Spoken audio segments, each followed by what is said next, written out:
everyone see my screen? Good, Robert. Yeah, looks good. Awesome. All right. Well, thank you for the opportunity here, and appreciate everyone coming. We'll have there'll be an opportunity for some polls and questions and answers and different things in here that we'll do, whether it's through Zoom or maybe informally. We'll see. Definitely want to have sort of a conversation with folks, and looking for some of your feedback. Yeah, enough said. We'll get going. Here's just a little bit of the agenda. We're going to talk about this bit of a road trip story that I'll begin off with in relation to PSI or potentially serious incidents. Talk a little bit about our report, and then going into some components around hazardous energy, criticality, HECA, weak signals, latent conditions, and sort of learning that kind of all tie into that and things that sort of come out of the report. So PSI road trip story.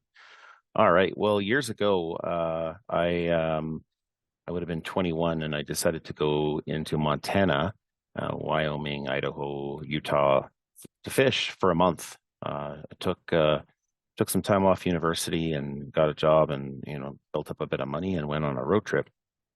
Anyway, I'm in the West Yellowstone Park, and I am basically leaving early in the morning. Had a really rough night, actually. I ended up getting food poisoning because I decided to eat at the restaurant, which was kind of odd because, I'd pretty much camping the whole time. And so I thought, well, I'm going to treat myself to go into it and actually eat some real food. Anyway, it didn't sit well at all. So I had a pretty tough night.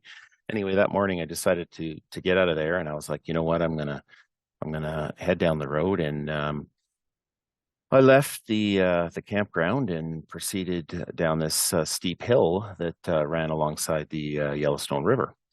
And eventually I came to a pullout where I had the spot that I like to fish, and I was going to pull over and fish. And I pulled into the pullout and put my foot on the brakes, and nothing happened. Imagine that, eh? And I was probably going about 80 kilometers an hour. It was a really big pullout, like it was like for Greyhound buses and stuff. Like it was like massive. And I was like, oh my gosh, I'm pumping the brakes, pumping the brakes, pumping the brakes, and nothing's happening. I put the emergency brake on. Wasn't slowing down at all. And so I actually moved back into the flow of traffic because I was running out of space in the pullout. And I managed to actually accelerate a little bit and signal and get in front of this car, and was kind of horrified, right? And going down the hill, and had my blinkers on and was honking people and was pulling into the shoulder to go around people because I couldn't slow down, and it was a steep hill. Worst situation you ever want to find yourself in, right? And I get to the bottom of the hill, and I'm thinking, geez, I'm almost out of this torturous, crazy moment.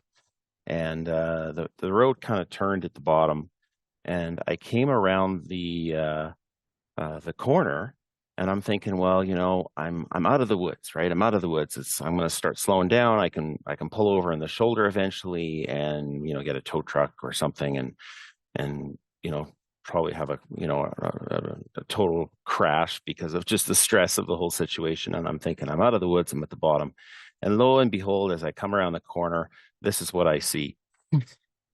Surprise! I see basically cars everywhere, and I see this massive moose standing in the middle of the road, and there's people everywhere with their kids, little kids sitting on the top of parents' shoulders trying to see the moose, and everyone's out of their cars taking pictures. And I have a split-second decision as to what I'm going to do, and clearly piling into a whole bunch of people would result in probably numerous fatalities. And the alternative was, well, we're going off the road into the woods as it was.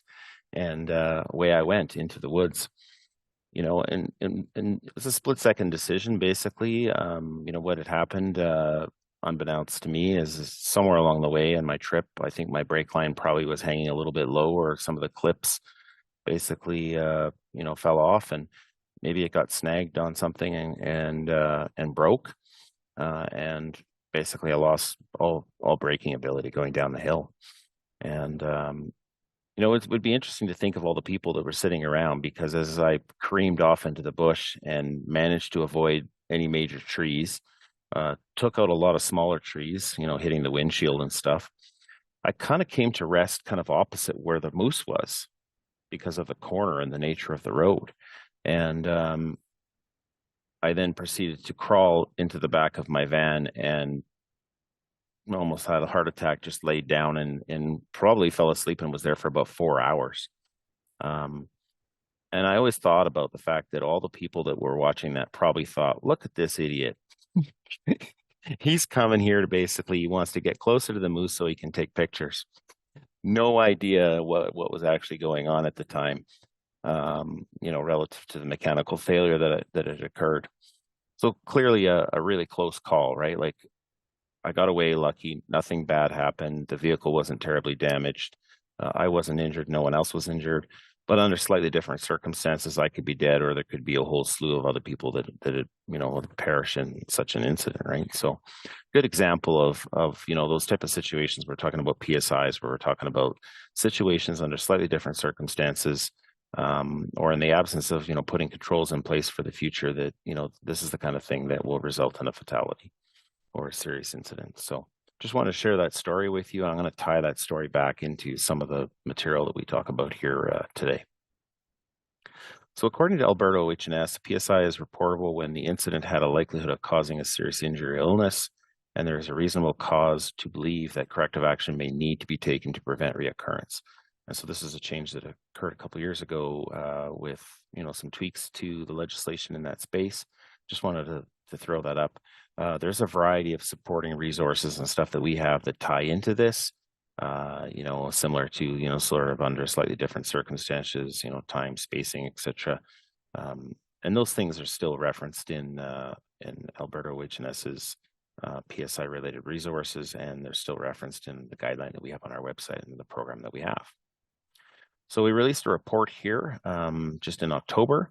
Basically, we get access to the industry's data that they submit to OH&S, and we produce a report where we, basically summarize this every year. Originally, we started off issuing quarterly reports, and then we moved to basically a yearly report. We're going to actually shift that so that it's more aligned with the calendar year than it currently is right now, which tends to be more October. We'll try to do that so that it's more aligned with the calendar year for next year's report. We included some additional narrative analysis, and we've done this for a few different years, where we request sort of some of the descriptions and stories that go along with these incidents, because the stories are super important. Similar to my story, you could say, well, this guy's crazy and he's driving down the hill like a maniac and into the bushes. Or you could be like, well, actually, he had issues with brake line, and or someone may have cut my brake line, but we'll talk more about that later. And so we get that additional narrative information, and then we can do a deeper dive on some analysis in relation to that. And one of the things that we did in this report was struck by object. And so we did a bit of a deeper dive on struck by object to really see what's in there, what's going on, and what we can learn from that information. So just some high level stuff. This is the type of reports that we're getting. One of the interesting things is that we had basically about 30 additional companies reporting PSIs in the last year. So that's really good. We actually had less PSI reports, but part of that had to do with COVID and the fact that reporting wasn't taking place anymore. So and most of those changes were in relation to that when we looked at the data. So the fact that we have 30 additional companies actually reporting this is good, and it's very positive. But there is still work that needs to be done in there, because if you look at the bottom of the graph and we start comparing PSI reports and those companies with respect to the activity that they have in industry, there's still about 2/3 of our industry that isn't reporting PSIs, and either maybe they just are that safe, or maybe they're not aware of this topic or even how to go about actually reporting. So lots of room for opportunity and to be sharing stuff there. So the data, for the most part, hasn't changed substantially from year to year. If it does at some point, we'll put some trends in there to talk about how things may be shifting versus just rolling up all the data into sort of a report that basically encompasses all the data we have. And one of the reasons we do that is because the PSIs when they get submitted, they're not bounded in time. So, for example, there isn't a window at which you have to put in a PSI for something that happened in, say, 2022. If your investigation takes a long time because of complexity and various other factors, you can submit that PSI later. And so we do see companies doing that. And so as a function of that, past years will actually get PSIs submitted to us, in the next year, for example. So the data in the past is always slightly changing as well. But as you can see, struck by object, tool, or equipment, struck by falling object, caught in or between object, tool, and equipment are sort of top ones, followed by inhalation of substance. If you've looked at our reports in the past in this space, you'll see that this is moved around a little bit. COVID's there. Probably in subsequent years, we'll probably drop the reference to COVID, but we're just keeping it there for the time being, and then make some adjustments in the reports moving forward. Follow-up controls implemented. One of the things that we had a conversation with some industry at the Banff conference last year was around, well, are companies submitting, like when we look at this, you see that training and retraining and change policy are the two biggest. However, a lot of times when you eliminate a hazard or you substitute equipment, you also make changes in training and change policy. And so we did a fairly deep dive into the data and to look at that specific aspect. And unfortunately, we didn't see that. We found that for the most part, there is some of that going on. However, these changed policies and training tend to be in isolation of, say, eliminate or substitute or engineered controls. And so we don't see that this data is sort of misrepresenting the findings. The reality is there's a lot of training and change policies being done in relation to PSIs. Looking at some of those particular incidents, particularly when we get the narrative data that we'll talk about in a sec, what we see is that the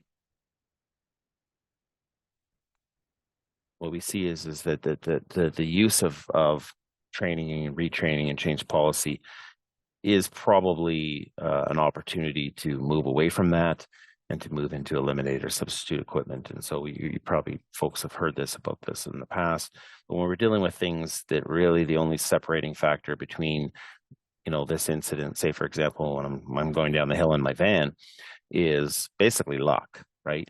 I happened to I had to either run into people or I had to go into the bush, and it happened to be that there was a treed area with a lot of willows in it. There weren't a lot of big, fir trees that if I ran into that, it would be probably catastrophic for me. There wasn't a cliff there, and we had just turned away from the river because the riverbank was there, for most of the hill going down the hill. So that's just luck, man. That has nothing to do with it. My skill. My skill was my ability to navigate all the cars down the hill and not run into anyone. But the reality is that as an industry, we need to spend more time thinking about eliminating and substituting equipment rather than saying, well, we just have to retrain our workers. It's like if someone's coming that close to death, you really need to be thinking about what else you can do so that, this doesn't happen and that it's not solely reliant on the worker being the last line of defense. So in the struck by object analysis that we did a variety of different things. One of the things we did is we looked at it from an energy source perspective. And there's a lot of analysis that I'm doing in past reports, as well as these reports that industry hasn't seen yet that'll be coming in future years. So sort of a grander vision there, if you will. But looking at the energy wheel was one of the things we did. And interestingly enough, half of the incidents that were in the struck by object category, which is a subcategory that's exclusive of struck by falling object. So those are two distinct things.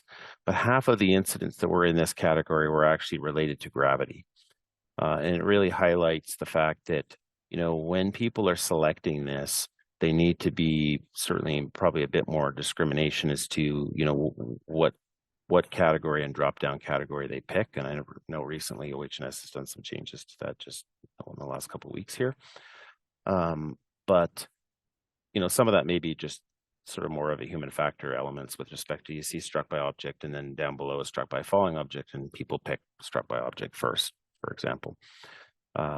So there's some opportunities there for us to, as an industry, maybe reflect on the classification that we select when we submit these. We also looked at life-saving rules. We saw that working at height and line of fire were the two big ones. There were others that were in there as well, but those dominated the data set. And when we looked at the energy wheel, what we saw really was pressure and gravity being the two. And that certainly fits with these two rules here. A line of fire also has a struck by falling sort of object kind of piece, tied in with working at heights too, and so there's some overlap here in these different concepts. So I just want to talk just briefly about hazardous energy. So research identified some forms of hazardous energy are easier to identify than others. Gravity and motion are the easiest to identify because they basically require limited cognitive brain processing. When you get into mechanical, you get into pressure, chemical, these things actually require different parts and different levels of sort of brain power, if you will. And so as a function of that, we don't generally recognize them as a hazard quite as often as we do, motion and things of that nature, for example. One of the most common causes for incidents is hazard not identified. This is the work of Matthew Hollowell that he's done, where he's looked at, what's actually happening here. What are the benefits? When you look at hazard not identified as sort of one of your causal factors, well, workers didn't know this, so they just didn't see this. There's an opportunity there to improve on that. Say, for example, this 35% right here, where hazards are missed because of cognitive blind spots. There's another 20% where hazards are missed because they are not reasonably identifiable before work starts. And you can think about this, like, for example, if you were dealing with SIMOPS and you're dealing with some complexity and you've got numerous different operations going on, and you go, yeah, it would be really hard for a worker to actually anticipate this particular problem unless they had sort of the eye in the sky kind of situation, right? So hence why we, as an industry, have, work on SIMOPS and other various aspects to try to address those issues. So increasing workers' sort of recognition of this is not going to help you over in this 20% space. And we'll come back to this in a second. So the energy wheel improves hazard recognition by about 30% based on work that Matthew Hollowell has done with the Construction Safety Research Alliance and various other organizations. Scientifically valid and impactful in practice. Use it to support any hazard assessment process beyond what can be identified by sort of instinct, if you will. You can use it as a tool to help augment existing processes before considering changes to forms and stuff, right? I mean, it is definitely something you can add into your operations without having to sort of rejig everything. And if you find value in it and get feedback from workers that they're really liking this, then, you can look at, how do you move forward with that in the future? Just some more details on the energy wheel, right? Force caused by attraction of mass to the earth is obviously gravity, right? We got living organisms and viruses, working parts of a machine or assembly, including rotation, vibration, tension, and compression, mechanical, right? The noise piece, liquid or gas compression, or under a vacuum. A variety of descriptions here covering, these different types of energy. So in the report, one of the things we did is we delineated out personal versus process safety. And so you can see process safety basically made up, slightly less than a quarter of the incidents that we were looking at. A lot of those were basically in relation to pressure versus personal safety tended to be more in relation to dropped objects. And then we also looked at, what's going on here with this. Is this a mechanical integrity failure? In other words, you've had some piece of equipment fail. Not necessarily as a function of some worker making an error, for example. And this set here is further broken down into about a third of this, or mechanical integrity failures, typically from overpressurizing equipment. And so if your perspective is, well, we've got great personal safety, right? I mean, you can see that you can have that, but you're still not addressing this sort of, 20% thereabouts. So current and future state. One of the things we did in this report is with the business improvement team here at Energy Safety Canada, as we went in and we looked at a lot of these from the perspective of prevention and prediction.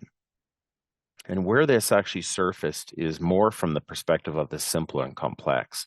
So what ended up happening is that as I was reading through all these contextual sort of narrative rich stories, I might add that the government sort of scrubs for FOIA and other things, right? But personal information and whatnot. But it became really clear that some of these incidents were very complex. You think about the energy wheel picture I had the other day, a few slides ago, talking about how, SIMOPS, and there's some things that are really difficult for workers to identify. Well, some of these were exactly that. It became sort of an emergent property of me reading them all. I was like, wow, look at this, look at this, look at this. There's no way in a million years anyone's ever going to predict this, right? Or this is the kind of thing where if you brought this up in a risk assessment meeting or a HAZOP, for example, people would go like, get out of here. That's never going to happen, right? And yet this is certainly dominating some of our data. So basically about half of the data was more of a prediction problem. And so these are versus prevention. So prevention is basically, look, this is a known causal mechanism. Everyone has seen this happen before. You probably can't work in this industry and not know about this. So why is this happening on your site? And that's more of a prevention issue. We go, okay, well, maybe you have a program and it's not being used, or maybe you don't have a program, or maybe people aren't even aware of this topic. But, corporate says, oh, yeah, we know that hazard, but, or vice versa, right? The field's aware of it, but the corporation isn't. Versus prediction problems. And prediction problems are basically those things that are hard to see coming. Right? Until you have the incident and then you have a PSI and you go, well, clearly we need to do something about this, right? But at the time beforehand, if you were to bring that up in a meeting and say, hey, I think we should worry about this, this, and this happening all simultaneously, people go, yeah, like whatever. Like it's, you probably get laughed out of the room. Some of you may have had similar experiences, right? So really speaks to that complexity. And, so the following slides of this presentation are really going to try to unpack different approaches around dealing with this complexity. And because what's going to probably happen over time is we continue to improve, I would suspect, and so a future report, maybe 5 or 10 years from now, you'll see a trend line talking about this prevention and prediction space, where we will look at what's happening with this year over year over year. Because my gut feel is that we're going to end up with this prevention component becoming smaller and smaller, and this prediction component becoming higher and higher. In other words, the things that are eating our breakfast that are causing us grief are much more difficult to predict because we're dealing with all the low-hanging fruit on the tree. What remains on the tree now is actually these really hard apples to get at the top, for example. So enough said about that. So just a little bit on safety criticality. So a safety critical step is a step that leads to the release of hazardous energy that is immediate, right now, irreversible, bullet in the barrel, intolerable hazardous energy, right? If you reach typically about 1,500 joules, across all these different energy types, and there's some variation, but 1,500 would probably be a pretty good average across all of them. That's the point where now a serious injury or a fatality is now possible. Below that, it's not saying it's not possible, but it becomes less likely. There's some variation as you move across the different energy types, but by and large, on average, that would be sort of your cut line. So this is, when you're talking about safety criticality, we're talking about things that are designed to stop or prevent escalation, right? So you might say, well, we have a small fire and we didn't do anything about it, and we didn't prevent it, and we didn't have fault fire sprinklers and other alarms and things, and all of a sudden it burned down the facility, right? It's also things that are connected to life-saving rules or actions.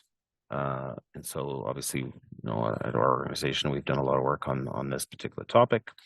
And so people are probably familiar with those. Involves operation or maintenance of safety critical equipment. And then it also has a focus on single point failures. And so it's where are those situations where you go, where are you one step away from dying, right? And that's that whole sticky space where we call the stuff that can kill you. Where is that in your operations? Where are you what we would call brittle? Where you're overly relying on work or behavior in one particular point, and if they do the wrong thing or step the wrong space, for example, they end up in serious peril. So one aspect to talk about here is in relation to capacity to fail safely. So this is about the presence of safeguards and controls to prevent serious incidents even when an error occurs. So you want to ask what happens when a person makes an error, mistake, and seek to design safeguards for the situation. We want to allow the worker to fail safely when an error, mistake is made, and that's about this capacity to fail safely. And this is an important topic that we're going to tie in here on a few different pieces. You hear more about this in the HOP space. Really, if you look at engineering, like inherently safer design is really what this is about. Although the capacity to fail safely is a bit more error focused, and it's probably a bit more sort of broader safety focus rather than more engineering speak, if you will. So similar concept brought into, maybe out of engineering into the rest of our industry. All right, so I'm going to play a little video here, embedded in the video. But if you go to the Construction Safety Research Alliance site and you go up to the Knowledge Center here and you scroll down to HECA, they have a great video, and I'm going to play you this video right now. High Energy Control Assessments, or HECA, is a new method of measuring safety performance that evaluates the extent to which frontline workers are protected against life-threatening hazards.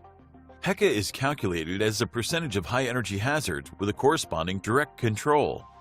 By applying precise definitions of high-energy hazard and direct control, we can ensure that assessments are valid and comparable across companies. HECA can be measured through 3 steps, which can be performed during a site visit. Step 1. Identify high-energy hazards. High-energy hazards are those with enough energy that a serious injury or fatality is the most likely outcome if contacted. To facilitate assessment, icons were created to represent the 13 most common high-energy hazards. In the field, these are often known as the stuff that kills you, or sticky hazards. Step 2. Assess whether each high-energy hazard identified has a corresponding direct control at the time of assessment.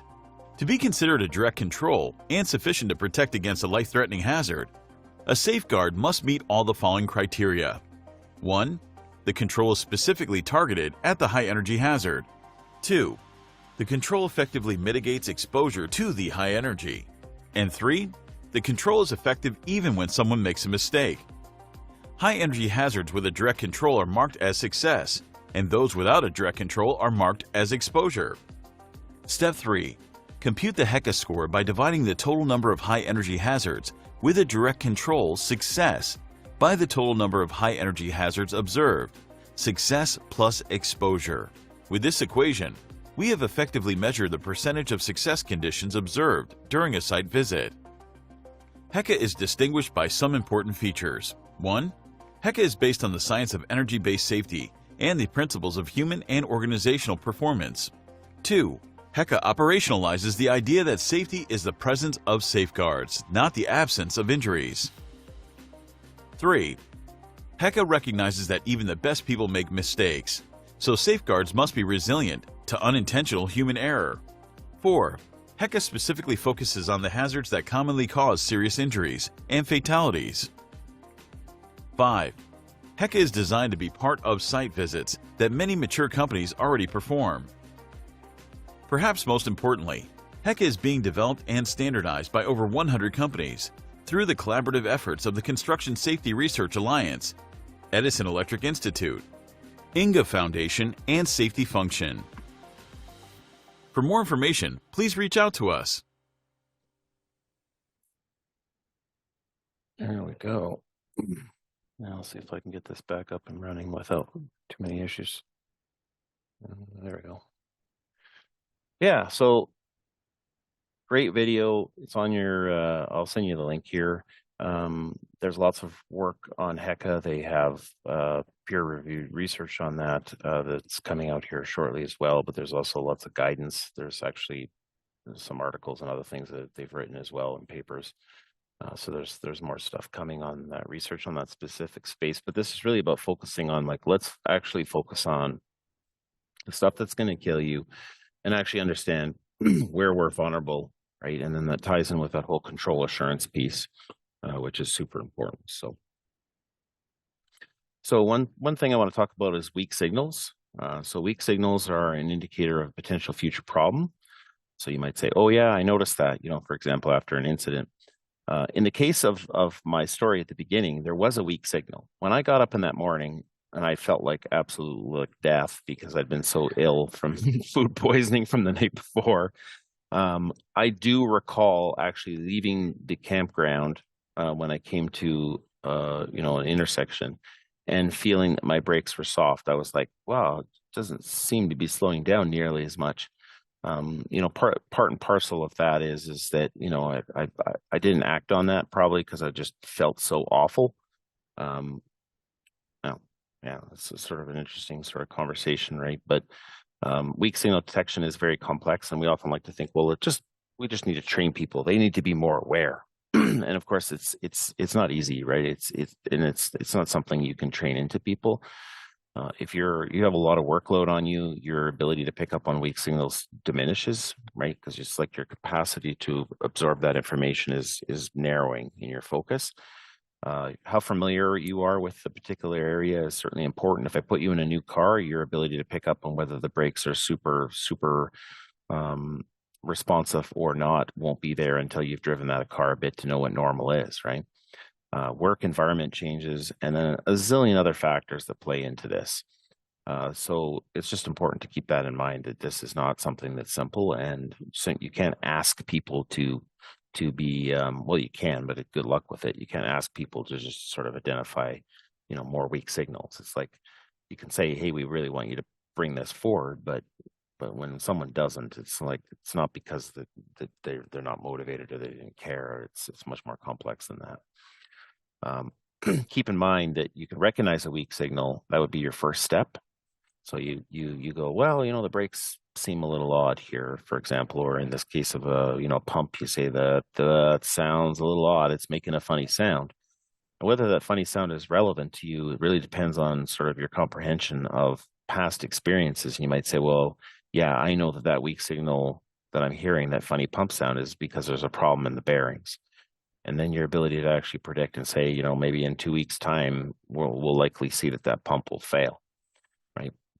Very often when you're dealing with new workers, they're lucky if they can even recognize something. They may say, oh, look, there's something funny there, but they don't report it to anyone because they don't actually comprehend whether it's relevant or not. So lots of people will say, well, but workers just need to report everything. It's like, well, I've had that conversation. I had people reporting to me that a crow flew over the site.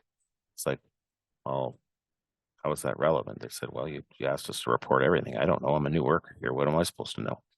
Maybe we're not supposed to have crows over the site, right? Um, so yeah, just recognize there's a lot of complexity here, and it's not as simple as just say, hey, workers, I need you to do this. You certainly can and, should talk about weak signal detection and bring it up. And that will encourage more reporting and generally, but when someone doesn't do this, recognize that there's a lot going on. So here's a little scenario for you for learning from an incident. So a rig crew was in the process of rigging out. One worker was asked to verify that the cord was unplugged, but did not do so. Another worker was instructed to wrap up the power cord and was collecting it from under the pipe rack when it became stuck. While trying to grab the end of the cord to free it, the worker's fingers touched the plug end and received an electric shock, resulting in severe and prolonged muscle spasms. No one confirmed isolation of power by removing the cord from the rig's power panel. Certainly, this is connected to a life-saving rule. Like I confirm that hazardous energy sources have been isolated, locked, and tagged, for example. This would be a PSI. This worker went to the hospital but wasn't admitted. They resulted in problems with their arm for about a week, is my understanding. So I have a poll question here. I don't know if you can pull that up now or not. There we go. Perfect. Thanks. So what can we learn from this particular incident? So based on the worker acknowledging that he did not confirm zero energy even after being asked to do so by the rig manager, what can you learn? So I want you to pick one of these four buckets. Sometimes Hey, Robert. workers, yep. When that you might have to move that poll over on the side of your screen. It's not showing. It's It's blocking the view of your screen that you're showing currently. Oh, right. Because yeah. There we go. Yeah. There you Done. go. Thank you. Zoom should fix that. Yes, you should. But we'll adapt. So just take a couple seconds. There's different questions there. They're maybe all not the ones that you'd want to respond to, but pick one that you think is best, and then we'll have a brief conversation about that. So give you maybe another, I don't know, 5 seconds.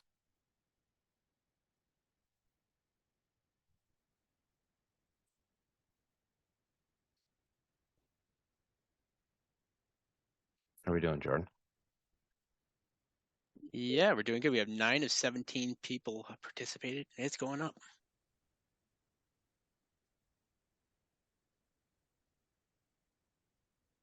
All right, I think that's probably good there, Robert. I'm going to share that poll. Sure.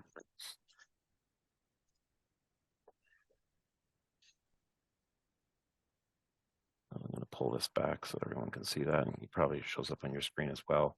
So what can we learn from this? So we have sometimes workers only respond to discipline. I've certainly seen this too. Like I've seen some sites where I was on one site once where rig manager told the crew, look, the next person that does this is fired. 3 days later, he fired someone. And then I went back to that site, every 6 months for the next 3 or 4 years, and I never saw the same issue ever happen again. Hey, Robert, this doesn't for some reason this doesn't share on your screen, so it's just blocking the Okay. view. But just talk through your results there. What was the worker thinking? So 55%, that was the most common answer. This is one of the easiest rules to comply with. Really? Like, what is going on, man? And not much to learn here. Another incident with workers not following procedures.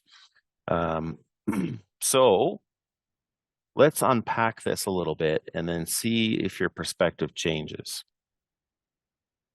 Okay. So here's some additional information for you. The rig's power panel had a connection for a socket end, which is contrary to the typical configuration. When the worker confirmed the plug end was not connected to the panel, it was incorrectly assumed that the cord was not energized, right? So normally you would take this piece over here and you'd be plugging this into your panel. But on this particular rig, it was reversed. So this piece went into the panel and this piece was there. So when the rig manager asked the worker, make sure that your plug is not plugged into the panel, he was holding this plug end in his hand. So for example, if I gave you a light in your house and I said, make sure that the lamp that you have is not plugged into the wall, and you were holding the lamp's cord with the plug end in your hand, would you walk over to the panel to verify that the thing that's in your hand is not plugged into the wall? And the answer is no, you wouldn't. You'd be like, that's stupid. Of course it is, and I'm holding it in my hand. However, the fact that the lines were reversed and this worker wasn't aware of that changes the perspective on the kind of conversation you have, right? We're going to talk a little bit more about this in a second, but just a notation on that fixing things is not learning. We spend a lot of time on our industry fixing stuff. We have an incident, we go and fix stuff, right? Now you can go and fire this worker. You haven't changed anything, right? The next worker put in the same situation will probably do the same thing again. The problem is that you've got equipment that's not standardized, that's reversed, that creates all kinds of other problems, and we'll talk about that in a bit. So just recognize that there's a distinction between learning and fixing. And you can go and fix a whole bunch of stuff, go to the next site and not fix any of it there. You haven't learned anything. And we see that a lot. And you probably see that in your companies as well. So I'm going to leave that with you, and we'll sort of come back to it in a little bit here. So latent conditions like this type of situation, or maybe my brake line hanging down below my car so that it got caught on a bush somewhere along the line and got cut off, are undetected circumstances in the workplace that expose employees to potentials for harm and contribute to the likelihood of an error or mistake. These are the kind of things that just sit there, and they could be there for a long time, not causing any problems until a bunch of things come together in the perfect storm. That's that complexity piece, and create this incident. So they cannot be easily identified, often recognized after an incident like a PSI. They are influenced by management systems, organizational processes, and leadership decisions. They're only an issue when combined with other factors, conditions, and triggers. So how can we identify latent conditions for normal work before an incident? Well, bring together lots of perspectives, talk to your workers, talk to different people, have lots of different people looking at it from different parts of your company. And eventually people will pick up and say, this looks funny. What's going on here? This looks different. Why is this set up this way? So that we can imagine how these can come together to create an incident. So critical factors for transparency. One of the things, if you want to have these kind of conversations in your workplace, you do have to have psychological safety. You have to have it so that people feel comfortable sharing concerns and mistakes without fear of embarrassment or retribution, that they are confident that they can speak up and won't be humiliated, ignored, or blamed. And then they know how to ask questions, that they can ask questions when they are unsure about something and what the answer might be. People tend to trust and respect their colleagues, right? So that needs to be the sort of the state of the norm. And a lot of this is certainly tied to leadership response. If you have supervisors, whether it be well-site supervisor, or rig manager, or you have superintendent for a facility, or plant manager, or lead operator in a gas plant, whatever your work environment is, the people that are functioning more in that, supervisorial, managerial, or all the way up to the CEO, if they are not super in tune with how they respond when bad things happen, they will drive all the psychological safety completely out of your operations, right? And you'll drive things underground. And so certainly you can talk to lots of companies that have had PSIs, and I do, that will say this was a complete surprise to us. And then we'll proceed to find out that problem has existed in the company for 10 years. And they just found out about it today because of this close call. It's like, well, okay, what's wrong with that picture? How come we're not learning about this thing before an incident happens? Why aren't we learning from normal work, right? We spend a lot of time looking at the 1% when we have an incident, and we don't spend a lot of time learning from what we do 99.9% of the time when there's successful work and no incidents. So I got another poll here. Jordan, if you want to fire that up. Perfect. So what company is more likely to have issues with transparent reporting? So you got company one, where they have, say, 80 near misses reported in a calendar year, say, for example, that are PSIs. That'd be a lot for any company, but let's just hypothetically say that. And 20 that are injury PSIs. So a worker got injured, but it wasn't a serious injury, but it could have been under slightly different circumstances. And then you have company two that has, say, 20 near miss PSIs, but 80 PSIs that are associated with injuries. And your options there are company one, company two, no indications either way, or both one and two.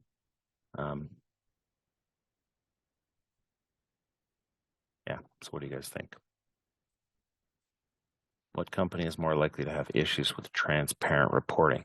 Or can you infer anything out of these data sets about transparent reporting?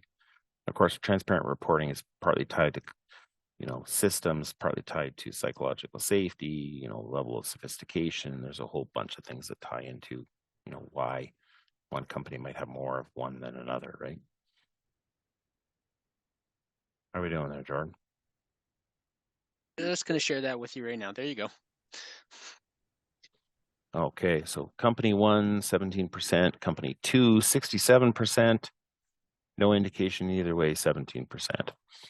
Yeah, so this is certainly interesting. Everyone's sort of saying company two is probably the one that has more issues with transparent reporting. I have had conversations with industry companies about this exact issue at a company level, right? You certainly, if you have a lot of PSI injury PSIs, specifically like large quantities, not just 3 or 4, but clearly trends. One might think that there's a whole lot near miss data, actually not there. So this current ratio in the first year of PSI reporting, we were sitting at about a 1 to 5 as an industry. So we had about 5 near misses being reported for every injury PSI. currently averaged over the whole data set. Now we are sitting at a 3-to-1 ratio. So we have 3 near miss PSIs typically coming in for every 1 injury PSI. So if you're a company and you say, look, we've had 10 injury PSIs submitted, I would argue that there's probably a whole bunch near miss PSIs that you just have no visibility to whatsoever. They're occurring in your company, but you're not seeing them. And this is a really easy metric for you guys to go look at. You can look at your own data. You may not have the volume of sample to draw from to know whether it's statistically relevant in the sense of clear trends. If you're 3 or 4 PSIs, you're not going to know. But if you said, hey, I've got 10 or 20 that have been submitted across the company, you could start, sort of looking at this and saying, hey, what does this say? How does this compare with what's happening across the whole industry? If your company too here, this is a conversation you can have with your executive about the fact, man, we're missing a lot of stuff. It's in our company clearly, but we just don't see it. All right. So interactions at the sharp end, the 4Ds, anticipating and preventing. This is something else you guys can certainly focus on. And if you think about the complexity and how to surface some of this stuff, right? This is a useful discussion around things that are dumb, dangerous, difficult, and different. Really 4D conversations allow for humble, curious leadership kind of conversations. Help think about worker fundamental rights, to know, to participate, to refuse. Benefits are really around learning, informing, correcting, concerning, and sharing. And, as a good example, the scenario that I described in that was a safety alert that's on our site. This is an example of all 4 of these. This is kind of rare. So you think about the worker being asked to go verify that the thing in his hand is not plugged into the panel. But he would look at that and say, that's just dumb, right? And we would agree with them. Dangerous, absolutely. Like under slightly different circumstances, this worker could have died with cardiac arrest. So this situation is certainly a dangerous situation. If you were talking to other workers on the thing, they'd be like, yeah, this is different. Why in the hell is this reverse on this particular location? And if you were talking about difficult, this situation creates difficulty because as soon as you go to plug this into something else, you now need a connecting cord that has a plug end or a socket end on both ends, right? So then you now have to go find this one cord to bridge that connection. And that would be difficult because that's going to create all kinds of complexity. Where is that cord? Is it being used for something else? So on and so forth. Or do you even have that? So I just want to give you a sort of an example of those kind of conversations. Using this as a tool to have conversations at the front line is super effective, and you'll surface all kinds of stuff. But once again, you're only going to get, depending on what the conditions for candor are in your company, based on what you guys have done or not done in the past from a leadership perspective, right? So if anytime someone brings up something, you hit them with a hammer, then you're not going to have too many people be willing to poke their head above the line, so to speak. And then the last thing I'll talk about here is just learning teams. So those closest to the work know the work and the challenges. Groups outperform individuals in identifying and solving problems. Time spent on understanding the problem should be about 90% versus the solutions. And we tend to do it the other way around, right? Remember that fixing is not learning. And it can be used for events, 4Ds, topics. For example, you may have people identify, this situation is really difficult in our company. Great, let's do a learning team on that and dive deeper into that and find out what's actually going on and why it's difficult and what we can learn about that. Audits, management of change, normal work, particularly when you think about normal work, look at where there's complexity in your operations. Go try to learn there and learn about how people are actually managing that complexity in real time. Why are they so successful? How to do this? Well, you need the psychological safety piece. If you just start going out and doing a bunch of learning teams and you don't have the right type of environment, when you surface results out of this, management's first response can't be able to fire those people for telling us that they're not following the rules, right? And one of the reasons you use a facilitator for this, typically, ideally someone else from the company, maybe you bring in an outside person, so that they are completely impartial and they don't go, oh, it was Bill that said that, right? Appoint a scribe and have a small group, typically 6 people, 2 sessions, generally You can have more, but you want to have an initial session where you really focus on the problem. And then you want to give people soak time. Give them a couple days and then bring them back and say, okay, what have you guys been thinking about now? And they'll bring forward a whole bunch of interesting questions. And then prepare a report and ensure you follow through. The follow through one is super important in a safety week. We get that. If people bring forward corrective actions and things like that, and you do nothing with them, then they stop sending stuff in pretty quick, right? So that's certainly something that we all know, right? So this is an important thing too, right? All right. And yeah, this is my last slide here for questions. Just thinking about PSIs, right? PSIs are basically luck. It's like you basically had angel wings on that particular day. And in case for me and going down the vehicle, down the hill, I certainly felt like I had angel wings on. I was like, man, oh man, oh man. There's so many places in this particular story where I things could have ended very differently. So I think back to my parents at the time because I was 21, but I was still living at home and moved out just shortly thereafter. And, you know, I came back and told them this story. They must have just been absolutely horrified. Yeah, you know, what if folks have on any questions on the report, on this presentation, on any of the topics here? Let's see what you have to say. And I'll post some stuff in the chat here.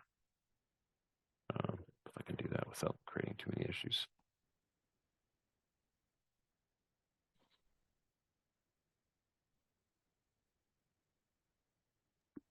Stole back the screen there too, Robert, from you. Yep. You took it back, right? I did, yeah. Perfect. Thanks. So again, if you want to ask some questions, there's a QA function just at the bottom of your screen there, and we're pleased to have your participation. But maybe I have one for you to get everyone kind of warmed up here, Robert. So how can organizations strike a balance between maybe prompt notification of serious incidents and ensuring accurate, verified information is shared to avoid unnecessary kind of panic or confusion? Well, I think, you know, a lot of organizations, they want to get information out. They want to be more transparent, and that's good.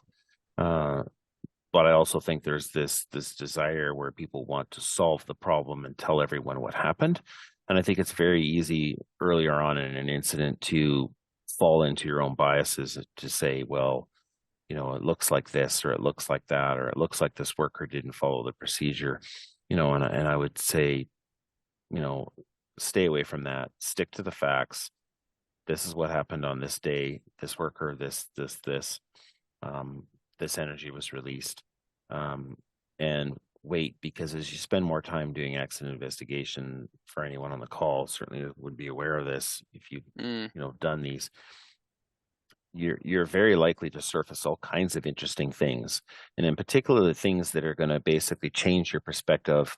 You know, if you look at that one poll question where we're asking about, you know, why would the worker do this, or what was going through the worker's mind at the time, right? I mean, that's really what you're trying to get at. You're trying to understand why it made sense to that worker in that moment to do that. Otherwise, why they wouldn't have done it that way, right? Right. And there's lots you can learn in that space because they'll tell you about past, you know, situations with the equipment and how it's responded in the past and how they did this thinking it was going to respond the way it did, you know, 2 weeks ago when it didn't. And then you can try to figure out why is that? So you surface all kinds of interesting things. So yeah, I don't know if that quite answers the question, but I think I think, you know, being transparent in your companies and getting information out factually, you know, say within 24 hours of, hey, there was this PSI and this, but then I think, you know, it's following through. Lots of companies do that, but then they don't do a good job of actually following through on what did we learn as an organization. Yes. And PSIs are the gift in that space because you don't have the same degree of legal and regulatory scrutiny going on, right? You don't have someone that's been seriously injured or died. So that gives you space to basically have deeper and richer conversations about what can we learn from this? What can we learn about problems in our system, and be more transparent about it within your own company and certainly within industry as well. I would mention that we are looking for companies that are interested in sharing PSIs at the Banff conference coming up here in 2024. So if companies have some really interesting stories where the rest of industry would learn from that, we're always interested in safety alerts, but we're also interested in companies coming and doing presentations on incidents in relation to that as well. So, right on. Okay, everyone. Well, I'm going to give Robert a big thanks. Appreciate you going through some of this information and sharing us your story about driving that van. I could just imagine your face and just the experience. Thank you so much. That was it gave me a chuckle, like you mentioned.